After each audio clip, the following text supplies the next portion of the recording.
विद्या वाचस्पति पंडित मधुसूदन ओझा जी ने वैदिक विज्ञान को उद्घाटित करने के लिए अनेक ग्रंथों का प्रणयन किया है, जैसे कि हमारे पूर्व वक्ता जी ने भी उसका उल्लेख किया है। उनके द्वारा प्रणीत ग्रंथों के ब्रह्म विभाग नामक सैद्धांतिक श्रृंखला के अंतर्गत एक ग्रंथ इंद्र विजय भी है। जैसे बताया गया कि ये ग्रंथ 5 प्रक्रमों में विभक्त है। प्रथम प्रक्रम में अनेक प्रसंग हैं, उन प्रसंगों में एक विद्या प्रसंग भी है। इस विद्या प्रसंग के नैगमीय मंत्र बल सिद्धयो अष्टौ से प्रारंभ होकर यंत्र बल सिद्धयोष्टौ पर मेरा व्याख्यान आज निर्धारित किया गया है। इस विषय पर मैं निर्धारित समय में सोमनाथ भगवान की कृपा से अपनी मंद मति से इंद्र विजय ग्रंथ प्रतिपादित बड़ी बड़ी बातें करने का दुस्साहस करने जा रहा हूं। अतः पहले से ही क्षमा याचना करता हूं, क्योंकि मैं साहित्य का छात्र हूं। वेदोक्त मंत्रादि सिद्धियों के प्रभाव का चिंतन या उल्लेख संस्कृत शास्त्रों और पुराणों में और साहित्य में भी दिखाई पड़ता है। जैसे कि रत्नावली नाटिका के द्वितीय अंक में उल्लेख मिलता है, अचिंत्यो ही मणि मंत्रौषधीनाम प्रभावः। रत्नावली के दूसरे अंक में यह उल्लेख आता है, जहां उत्तमिका और सुसंगता के संवाद के माध्यम से कहा गया है, अद्य किल श्री पर्वदादागतस्य श्रीकंठदास नामधेयस्य धार्मिकस्य सकाशाद अकाल कुसुम संजनन दोहदम बुद्ध्वा आत्मानः परिगृहीतां नवमालिकां कुसुम समृद्धि शोभितां करिष्यति इति। यहाँ पर मणि मंत्र और औषधियों का प्रभाव जो अनवचनीय होता है, यह बात बताई गई है। ये उदाहरण के तौर पर मैंने यह उल्लेख किया है। आज मैं आपके समक्ष इंद्र विजय ग्रंथ में प्रतिपादित जो सिद्धियां बताई गई है, इसमें मंत्रों का भी प्रभाव है, मणि का भी प्रभाव है, उनकी बात यहाँ की गई है।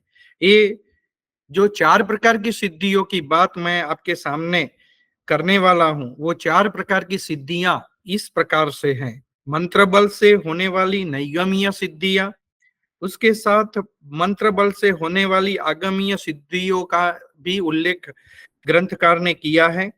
तीसरी बात है महौषधि बल सिद्धियां और यंत्र बल सिद्धियां।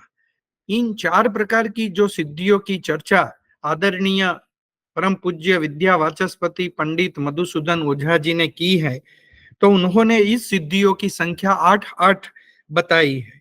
इन सिद्धियों के विषय में ग्रंथकार ने महाभारत, रामायण और पौराणिक साहित्य संदर्भ और प्रमाणों के साथ पूरी चर्चा को प्रतिपादित किया है, जिसमें वैज्ञानिकता दिखाई पड़ती है। न केवल दिखाई पड़ती है, किंतु उसका उपयोग तत्काल समय में किया गया होगा, ऐसा हमें प्रतीत होता है।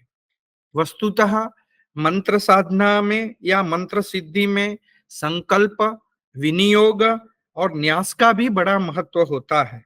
न्यास में भी करन्यास, अंगन्यास का विशिष्ट महत्व है। इसके अतिरिक्त ध्यान मंत्रों और जप मंत्रों का भी अपने आप में महत्व होता है। हालांकि इन विषयों की चर्चा यहाँ प्रस्तुत नहीं है। मैं तो इस ग्रंथ में प्रतिपादित उस सिद्धियों की उदाहरण प्रमाणों के साथ आपके सामने बात रखने वाला हूं, जो इस ग्रंथ में प्रामाणिक तरीके से प्रतिपादित की गई है। सबसे पहले मैं आपके सामने जो बात कर रहा हूं, वो नैगमीय मंत्र बल सिद्धियों की बात कर रहा हूं। अर्थात मंत्र बल से होने वाली नैगमीय सिद्धियां 8 हैं, जिसकी गिनती मैं आपको करवाता हूं। सबसे पहले सर्पाकर्षिणी विद्या, दूसरी है अग्निस्तंभिनी विद्या, तीसरी अक्षय करणी विद्या, चौथी निग्रहणी विद्या, पांचवी अनुग्रहणी विद्या, छठी पुत्र जननी विद्या,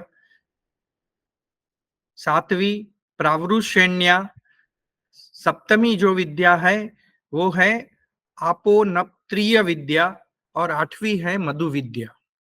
इनकी क्रम से हम चर्चा करते हैं कि ग्रंथकार ने विविध उल्लेखों से कैसे इन विद्याओं का वर्णन किया है। सबसे पहले सर्पाकर्षिणी विद्या।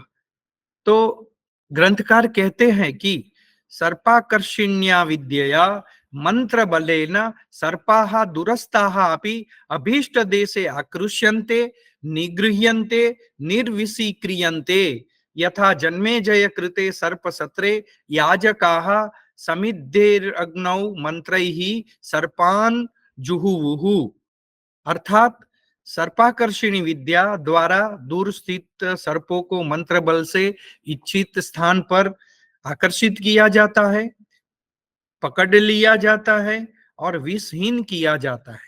उदाहरण के तौर पर ग्रंथकार कहते हैं कि महाभारत का उल्लेख मिलता है कि जन्मेजय के सर्प यज्ञ में याजकों ने प्रदीप्त अग्नि में सर्पों को हवन कर दिया था। वहां महाभारत में जो उल्लेख मिलता है वह दो श्लोकों में यह ग्रंथकार प्रस्तुत करते हैं, जिनका अर्थ मैं आपके सामने प्रस्तुत करता हूं, जिसमें कुछ सर्प कोष भर अथवा योजन प्रमाण की लंबाई के थे, कुछ गोकर्ण की आकृति वाले थे। ऐसे सर्प तीव्र गति से हवि प्रदीप्त अग्नि में आकर गिरने लगे। बहुत से सर्प लंबे थे और बहुत छोटे, अनेक वर्णों से युक्त तथा गोर विषधारी विशाल लोहे की छड़ अथवा अर्गला के समान मोटे और बलशाली सर्प जन्मेजय के सर्पयाग में अग्नि में आकर गिरने लगे। तो इस महाभारत का उल्लेख करते हुए सर्पाकर्षिणी विद्या का उन्होंने यहाँ प्रभाव बताया है। आज हमने हमारे पूर्वजों से भी सुना है कि सपेरों के पास ऐसी प्राचीन विद्या थी जो सर्प पकड़ने में और उनको वश करने में वो इस विद्या का उपयोग करते थे। दूसरी विद्या है अग्निस्तंभिनी। इसके विषय में ग्रंथकार कहते हैं कि अग्निस्तंभिनी विद्या सा यया मंत्रेण अग्नि ही शीतली क्रियते। अर्थात मंत्रों के द्वारा अग्नि को शीतल करने की विद्या को अग्निस्तंभिनी विद्या कहा जाता है। यह अग्नि को रोकने वाली या शीतल करने वाली विद्या है। और ये इसके भी ग्रंथकार तीन प्रकार बताते हैं। यह विद्या सत्येन मंत्रेण मणिना च, अर्थात सत्य के द्वारा, मंत्र के द्वारा और मणि के द्वारा, इस तीन प्रकार की विद्या से अग्नि को रोकी जा सकती थी या शीतल करा जा सकता था। जो पहला प्रकार है उसे आज के समय में यथार्थता से देख नहीं सकते, क्योंकि इसमें किसी अपराधी व्यक्ति की अग्नि परीक्षा की जाती थी। इसका उदाहरण सीता जी की अग्नि परीक्षा है, जो कि रामायण में उल्लिखित है। मंत्र के द्वारा अग्नि का स्तंभन करना, जैसे महाराज नल का प्रसंग महाभारत में वर्णित है। यहाँ लिखा गया है कि अग्नि के स्पर्श से भी नल को जरा सी भी हानि नहीं हुई। यह बड़ा आश्चर्य है। तृतीय उपाय मणि है। मणि यानी चंद्रकांत नामक दिव्य मणि। जिस प्रकार सूर्यकांत मणि से अग्नि का आह्वान किया जाता था, वैसे ही चंद्रकांत मणि से अग्नि को शांत भी किया जाता था। आज भी किसी विशिष्ट प्रकार के कांच के अग्नि को उत्पन्न किया जाता है, वह मणि का ही परिवर्तित स्वरूप हमें मालूम होता है। इस प्रकार अग्निस्तंभिनी विद्या का निरूपण ग्रंथकार ने तीन प्रकार से दिए हैं और उसके तीन उदाहरण भी दिए गए हैं। तीसरी विद्या जो है अक्षय करणी। अक्षय का ही अर्थ होता है क्षय न होना, यानी यथावत स्थिति में रहना। इस विद्या के विषय में ग्रंथकार ने बहुत रोचक प्रतिपादन किया है। सा विद्या यया गृह भांड स्थलम अन्नम पर सहस्रैहि भुज्यमानम अपि न क्षीयते। भुज्यमानम अपि न क्षीयते अन्नम, अर्थात ऐसी विद्या जिसके कारण घर के भंडार में पड़ा हुआ अन्न यदि हजारों लोगों के द्वारा खाया जाए तो भी उसका क्षय नहीं होता। इस विषय में प्रसिद्ध उदाहरण ग्रंथकार प्रस्तुत करते हैं। युधिष्ठिर ने सूर्य से एक पात्र प्राप्त किया था जो वनवास के कालावधि में द्रौपदी को दिया गया था। इसी पात्र के कारण युधिष्ठिर दुर्वासा के शाप से बच गए थे। इस अक्षय करणी विद्या के विषय में ग्रंथकार आगे लिखते हैं कि यदि कोई परम प्रतापवान मनुष्य या दिव्यात्मा इस पात्र से अन्न ग्रहण करेगा तो अन्य सभी लोगों की भी क्षुधा अपने आप शांत हो जाएगी। इसके संदर्भ में महाभारत का वह प्रसंग याद कर सकते हैं कि जिसमें श्री कृष्ण के खाने से दुर्वासा और उनके शिष्य की भूख शांत हो गई थी। तो ये ऐसी अक्षय करणी विद्या आज के समय में कदाचित उपलब्ध हो तो अन्न की समस्या है उसका निवारण हो सकता है। चौथी है निग्रहणी विद्या।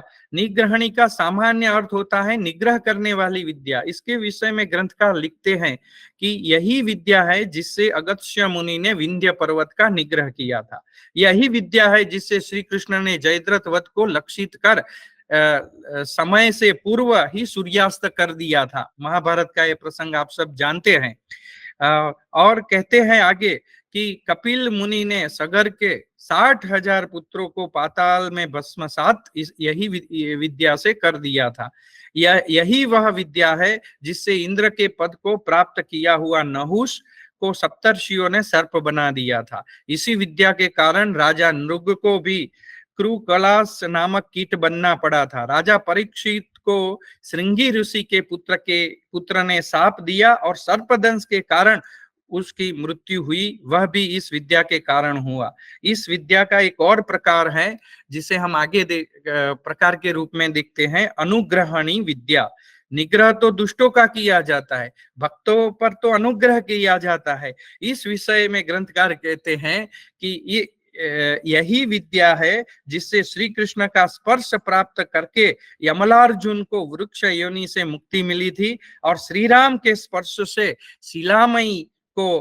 शिलामयी अहल्या को मुक्ति मिली थी। तो निग्रहणी और अनुग्रहणी दोनों विद्याओं का उल्लेख ग्रंथकार ने इंद्र विजय में किया है। आगे है पुत्र जननीयम। इसका सामान्य अर्थ होता है पुत्र का जन्म हो ऐसी विद्या। इसके विषय में ग्रंथकार कहते हैं कि इस विद्या से वंध्या स्त्री को पुत्र प्राप्ति होने में विघ्न डालने वाले दोषों का निराकरण किया जाता था। आज भी हम टेस्ट ट्यूब बेबी की बात करते हैं, सरोगट मदर की बात करते हैं, लेकिन ऐसी विद्या रही होगी जिससे हमारे शास्त्रों में ये पुत्र जनन की विद्या का उल्लेख मिलता है। इसके ग्रंथकार कहते हैं कि ये जो वैद्य शास्त्र है वो 8 प्रकार का बताया गया है और जिसमें शुक्र शुद्धि और रक्त शुद्धि आदि का समावेश किया जाता है। इसका उदाहरण ग्रंथकार ने रामायण से लिया है कि रामायण में एक प्रसंग में विभांडक के पुत्र ऋष्यशृंग ने महाराज दशरथ को यजमान बनाकर पुत्र कामेष्टि यज्ञ का संपादन किया था। इस यज्ञ में अभिमंत्रित चरु का ग्रहण करने से दशरथ की पत्नियों को पुत्रों की प्राप्ति हुई थी। और भी बहुत सारे उदाहरण साहित्य में, पुराणों में हमें इस विद्या के मिल जाते हैं। आगे जो विद्या है वो है प्रावरुषेण्या विद्या। इसका सामान्य अर्थ यही होता है कि वृष्टि से संबंधित जो विद्या है उसे प्रावरुषेण्या कहते हैं। इसके विषय में ग्रंथकार लिखते हैं कि वृष्टि करणी इयम विद्या। इस विद्या के द्वारा वृष्टि की जाती है। जब अनावृष्टि का काल हो, दुष्काल हो, तब विशिष्ट प्रकार के यज्ञों के द्वारा वृष्टि होती है। इसका उदाहरण रामायण से लिया गया है। विभांडक के पुत्र ऋष्यशृंग ने अयोध्या में आकर इस विद्या के द्वारा वृष्टि करवाई थी। आपोनपत्रयी विद्या।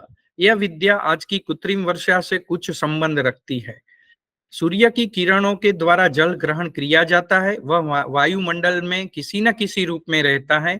जहां पर जल नहीं है ऐसे प्रदेश में वायु में स्थित ऐसे जल को प्राप्त करने की विद्या को ही आपोनपत्रयी विद्या कहा जाता है। इस विद्या का उल्लेख वेद में आपोनपत्रयी सूक्त में किया गया है, जिसका विस्तार से वर्णन है। यहाँ समय के अभाव से मैं वो नहीं कर रहा। और जो 8वीं विद्या सिद्धि है उसे कहते हैं मधु विद्या। इस विद्या का नाम मधुमक्षिका से प्रेरित होकर मधु विद्या रखा गया है। जिस प्रकार मधुमक्खी पुष्पों से मधु एकत्रित करती है उसी प्रकार हम सूर्य को पुष्प के रूप में कल्पित करते हैं और उसकी ऊर्जा को एकत्रित करना है। इसी विद्या को मधु विद्या कहा जाता है। ग्रंथकार ने इस विद्या के निरूपण में दधि, घृत आदि रूपकों का उल्लेख किया है। आधुनिक समय में इस विद्या को हम सोलर एनर्जी के रूप में ग्रहण करते हैं। सूर्य की ऊर्जा से पानी गर्म करना, बिजली बनाना, सोलर कुकर में खाना पकाना आदि अनेक प्रकार के सूर्य ऊर्जा का उपयोग मधु विद्या का ही आधुनिक स्वरूप है, ऐसा हमें प्रतीत होता है। और इसके ये जो मैंने आपको बताई वो 8 प्रकार की मंत्र बल से होने वाली नैगमीय सिद्धियां हैं। उसी तरह आगमीय सिद्धियों का सिर्फ उल्लेख ग्रंथकार कर देते हैं, जिसमें आगम विद्या के मंत्र तंत्र के द्वारा जो अष्ट सिद्धियां प्राप्त होती है वह इस प्रकार है: मारण, मोहन, स्तंभन, उच्चाटन, वशीकरण, आकर्षण इत्यादि। इन विद्याओं का वर्णन ग्रंथकार लिखते हैं कि शारदा तिलक में, मंत्र महोदधि में और तंत्र सार में विस्तार पूर्वक किया जाता है। अतः ग्रंथकार ने इस विषय में विस्तार पूर्वक विवरण नहीं किया है, लेकिन इन विद्याओं का उल्लेख वेदों में भी, अथर्ववेद में हमें मिलता है। तो ये भी प्राचीन विद्याएं हैं और 8 प्रकार की आगमीय मंत्र बल सिद्धियों के नाम से हम जानते हैं। और तीसरी बात है कि महौषधि यानी कि प्रभावशाली औषधियां जो हैं, ऐसी औषधियों के द्वारा जो सिद्धियां प्राप्त होती है वह भी 8 प्रकार की ग्रंथकार ने बताई है, जिसमें मृत संजीवनी, दूसरी है संजीव करणी, तीसरी संजीव करणी है वो 2 प्रकार की है, विशल्य करणी भी है, वो सॉरी विशल्य करणी है वो 2 प्रकार की है। आगे चौथी है संधान करणी, आगे अरिष्ट भैषज्या, आगे डिंब प्रसविनी और बला अति बले, इस 2 प्रकार की विद्याओं की बात भी उन्होंने की है। इनका विवरण जो ग्रंथकार के अनुसार है उसका मैं संक्षेप करता हूं। सबसे पहले है मृत संजीवनी। मृतम संजीवयति इति मृत संजीवनी, अर्थात मृत को सजीवन करने वाली विद्या। इसके लिए ग्रंथकार लिखते हैं कि पुरा काल में दैत्य गुरु शुक्राचार्य ने मृत संजीवनी विद्या से देवासुर संग्राम में मृत असुरों को पुनर्जीवित किया था। इसी विद्या का अन्य प्रकार है जिसमें मृत शरीर से किसी का जन्म होना, जैसे वैन के शरीर का मंथन करके मुनियों ने पृथु की प्राप्ति की थी। दूसरी है संजीवकरणी विद्या। औषधि से मूर्छित और नष्ट संज्ञा की संज्ञा पुनः प्राप्त होती है। इसके लिए ग्रंथकार लिखते हैं, रामायण में युद्ध कांड में जब लक्ष्मण मूर्छित हो गए तब सुषेण ने इस विद्या का प्रयोग करने के लिए औषधियां मंगवाई थी। इन औषधियों के द्वारा सुषेण ने संजीवकरणी विद्या का प्रयोग किया और लक्ष्मण को स्वस्थ किया। विशल्यकरणी विद्या, लगे हुए शल्य का निराकरण करने वाली विद्या को विशल्यकरणी कहा जाता है। इसके 2 प्रकार है, पहला औषधि से विशल्यकरण, दूसरा सूर्य की किरणों से विशल्यकरण। पहले प्रकार का उदाहरण ग्रंथकार ने महाभारत से लिया है। भगवान परशुराम और भीष्म का युद्ध जब 3 सप्ताह तक चला तब दोनों के शरीर पर अत्यंत गंभीर घाव लगे थे। तब औषधि के प्रभाव से दोनों के घाव भर गए थे। और दूसरा उदाहरण ग्रंथकार देते हैं कि जब सुद्युम्न राजा ने लिखित नाम के मुनि को चोरी करने के अपराध में, लिखित और शंख मुनि के जो प्रसंग आता है उसमें ये बात आती है और इसमें अपराध में हाथ काटने का दंड दिया गया, तब शंख नामक मुनि ने लिखित मुनि के काटे हुए हाथ को सूर्य के किरणों के प्रभाव से पुनः जोड़ दिया था। आज भी हाथ का प्रत्यारोपण होता है, वह इसका ही शायद आधुनिक रूप हो सकता है। अंगों का प्रत्यारोपण जो आज भी किया जाता है और वो कभी कभी हम देखते हैं आज तो लीवर तक और बड़े बड़े अंगों को भी ट्रांसप्लांट किया जाता है। संधान करनी, संधान करने वाली विद्या को संधान करनी कहा जाता है। इसका उल्लेख ऋग्वेद में किया गया है। देवराज इंद्र ने काटे गए मस्तक को किसी भी प्रकार से संश्लेषण, सॉल्यूशन के बिना पुनः जोड़ दिया था। दूसरा उदाहरण ग्रंथकार देते हैं कि जब अश्विनी कुमार ये विद्या सीख रहे थे तब उन्होंने दधीच नामक मुनि के सिर को काट कर पुनः जोड़ दिया था। तो ये आज प्लास्टिक सर्जरी के रूप में भी इस विद्या को आज हम देखा जा सकता है। अरिष्ट भैषज्या विद्या, इस औषधि के लिए लिखते हैं ग्रंथकार की योग विद्या अनुगृहिता इयम विद्या, अर्थात यह विद्या योग विद्या के साथ संबंध रखती है। इस विषय में ग्रंथकार ने राज्य कन्याओं का उदाहरण दिया है। सौभरी नामक ऋषि ने 100 राज्य कन्याओं का कुबड़ापन केवल हाथ फेरने से दूर कर दिया था। रामायण का उदाहरण देते हुए ग्रंथकार ने लिखा है कि जब मेघनाद के बाणों से राम और लक्ष्मण आहत हुए तब आकाश मार्ग से आकर गरुड़ ने दोनों का स्पर्श किया और दोनों पुनः स्वस्थ हो गए। इसके अतिरिक्त और 2 विद्याएं हैं जिसमें डिंब प्रसविनी, डिंब यानी कि बालक, और राजा सागर ने 60,000 पुत्रों को और धृतराष्ट्र ने 100 पुत्रों को प्राप्त किया था। इस विद्या के विषय में ग्रंथकार लिखते हैं कि इसमें एक ही डिंब के अनेक भाग किए जाते थे और फिर उसे डिंब प्रसविनी औषधि के साथ अलग अलग कलशों में रखा जाता था। कुछ समय के बाद उससे बालकों की उत्पत्ति होती थी। तो ये बात भी हमने सगर के 60,000 पुत्रों के द्वारा और धृतराष्ट्र के 100 पुत्रों के द्वारा समझ में आती है। अंत में बला अति बले ऐसी 2 विद्याओं का उल्लेख करते हैं। बला और अति बला नामक 2 औषधियां मंत्र से युक्त विद्या से होती है। रामायण में इस औषधियों के विषय में लिखा है कि यह बला और अति बला विद्या समस्त विद्याओं की जननी है। इसके ग्रहण करने से थकान का अनुभव नहीं होता, ज्वर से बाधा नहीं होती, रूप और शक्ति में परिवर्तन नहीं होता और सुप्तावस्था में भी सुरक्षित रहा जाता है। इस विद्या के कारण भूख प्यास का अनुभव नहीं होता। श्री राम ने विश्वामित्र से इस विद्या का ग्रहण किया था, ऐसा उल्लेख ग्रंथकार करते हैं। इसके अतिरिक्त 8 प्रकार की यंत्र सिद्धियां हैं। वस्तुतः लाघव में ही इसका वर्णन यंत्र सिद्धियों का किया गया है, जिसमें दिव्य विमानम, पुष्पक विमानम, सौभ विमानम, सूत विमानम और इसके अतिरिक्त वो उल्लेख करते हैं हर्व्यस्व विमानम, प्लव विमानम और 2 प्रकार के और विमान भी वो बताते हैं, जिसमें है अमृत गवि विमानम और शिला संतरणी विमानम। अब मैं इन विमानों को संक्षेप में आपके समक्ष ऋग्वेद का उल्लेख करते हुए वो दिव्य विमान का उल्लेख करते हैं कि ऋभुओं ने इस निर्मित जो दिव्य विमान था उसका वर्णन 37वें सूक्त में भगवान वामदेव ने कहा है, हे ऋभुओं, तुम्हारा रथ घोड़ों से रहित, लगाम रहित, 3 पहियों से युक्त तथा प्रशंसनीय है। वह अंतरिक्ष में चारों ओर घूमता है। तुम जो द्युलोक और पृथ्वीलोक को पुष्ट करते हो, वह महान कर्म तुम्हारे देवत्व का द्योतक है। ऐसा ऋग्वेद का उल्लेख करते हुए वो दिव्य विमान की बात करते हैं। पुष्पक विमान में वो रामायण का उल्लेख करते हैं, जिसे हम जानते हैं। पूरा वर्णन रामायण का जो श्लोकबद्ध वर्णन है वो यहाँ प्रस्तुत करते हैं और कहते हैं कि कुबेर का यह पुष्पक विमान श्री रघुनाथ की आज्ञा पाकर आकाश में उड़ चला। आकाश में पहुंचे हुए उस हंस युक्त तेजस्वी विमान से यात्रा करते हुए पुलकित और प्रसन्नचित्त श्री राम साक्षात कुबेर के समान सुशोभित हो रहे थे। ऐसा अंत में वर्णन हमें मिलता है।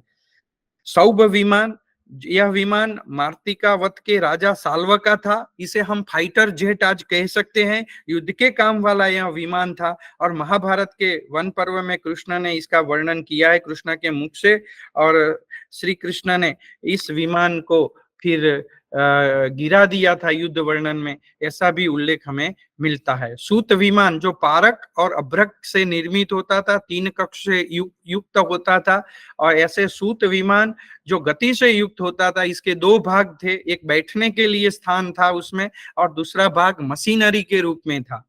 यंत्र भाग के नीचे के हिस्से में दैदीप्यमान अग्नि प्रदीप्त होती थी। ऊपर का भाग फरे से युक्त था तथा उससे भी ऊपर का भाग अभ्रक से ढका हुआ था। तो इसका भी वर्णन हमें प्राचीन काल में मिलता है। और आगे है हर्व्यस्व विमान। इंद्र के लिए 2 घोड़ों से युक्त यह विमान लकड़ी से बनाया गया था और उसका ऋग्वेद का प्रमाण देकर इस विमान का वर्णन ग्रंथकार कहते हैं। प्लव विमान, लकड़ी से बना यह विमान समुद्र को तैर कर पार करने के लिए साधन स्वरूप और पक्षी की आकृति वाला अश्विनी कुमारों के लिए सुधन्व राज के पुत्र ऋभुओं के द्वारा बनाया गया था। यह विमान समुद्र में डूबता नहीं है। आज भी समुद्र में उतरने के लिए भी सी प्लेन की हमें व्यवस्था मिलती है, तो शायद यह इस प्रकार का विमान था, ऐसा हम कह सकते हैं। अंत में जो 2 प्रकार के विमान है, इसमें अमृत गवि विमान है और शिला संतरणी विमान है। तो इस तरह से विमान विद्या का या 8 प्रकार की जो यंत्र सिद्धियों का वर्णन ग्रंथकार ने किया है। बहुत समय हो गया है, मैंने कुछ ज्यादा समय लिया है, लेकिन जो मुझे विषय दिया गया था उसे न्याय देने का प्रयास मैंने मेरी अल्पमति से किया है। और श्री शंकर शिक्षायतन जो वैदिक शोध संस्थान है, उसने मुझे इस प्रकार का मुख्य अतिथि के रूप में बोलने का अवसर दिया है। इसके लिए मैं अध्यक्ष अन्य महानुभावों का तहे दिल से हार्दिक अभिवादन और धन्यवाद प्रकट करता हूँ। धन्यवाद।